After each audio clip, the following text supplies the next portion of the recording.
So driving this thing actually is pretty nice. It's smooth. These are known to be pretty much bulletproof reliable. This being a QX4 is obviously just an R50 Pathfinder that's been dressed up. So you get heated seats, front and rear, really cool electroluminescent gauge cluster. A few other random odds and ends, not a whole lot, but it's enough to make it feel special in comparison. But these cars really are underrated, if you ask me. I mean, you can buy them for really cheap. I mean, if you were to spend $5 grand, that would probably get you about the nicest one out there, and you can get it for much, much less than that typically. But this one's got about 100 and almost 125K on it, which for one of these is really nothing. And it drives like new. It doesn't squeak. It doesn't rattle. This is a four-wheel drive model that works perfectly. And it's really cars like this. This is it's a unibody setup. You've got subframes front and rear. It's a solid rear axle. True high and low range four-wheel drive. Besides the Land Cruiser, you really can't buy something like this anymore. I think the Land Cruiser is being phased out. So these to me are relatively special. I mean, not special in the sense that you never see one on the road anymore, because there's still a lot of these running around. But special in the sense that it's a build quality, especially from Nissan, that you just don't see anymore. And it's a design, very similar to it's kind of like a Jeep XJ in a lot of ways. With the the unibody construction, solid axle out back, independent front suspension, and it's really fun to drive just in that regard. You got excellent visibility. Everything works.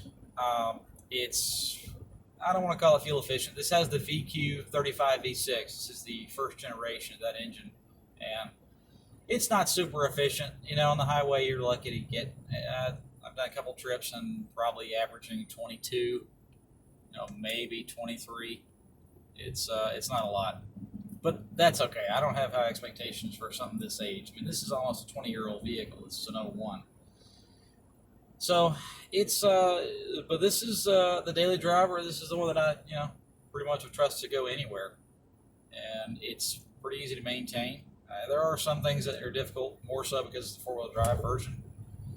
Fortunately, I haven't had to dig into those yet, but I'm sure I will at some point.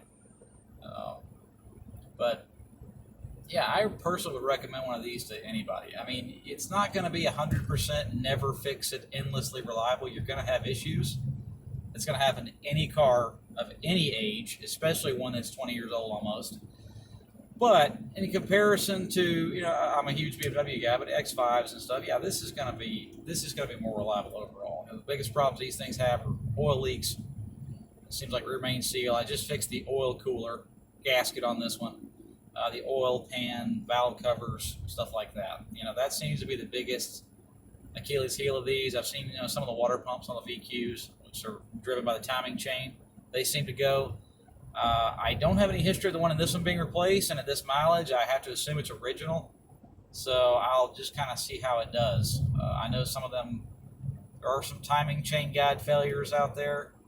Seen a few of those on YouTube with the 4-liter version, the Xterra. But overall, they seem to be really solid. This uses the Jetco 4-speed automatic, which, back in this era was used in a lot of cars. I remember some Mazdas run this one as well. Keep the fluid changed in it. It seems to be a pretty sturdy unit. So otherwise, I have no plans on getting rid of this anytime soon. I really do enjoy this vehicle. It's just got, to me, the styling is, it's all personal taste, of course, but to me, I really like it. It kind of has this weird kind of retro futuristic styling that Infinity was going for back in the late 90s, early 2000s, and I just still think it looks cool today, especially with the xenon headlights and everything. I think it works. This is, again, it's not something that's super rare or anything like that, but it does have character to me when I drive it, maybe just from the era that it's from. But Anyway, we'll do some exterior video. I'll show you around it and things like that. And otherwise, thank you for watching.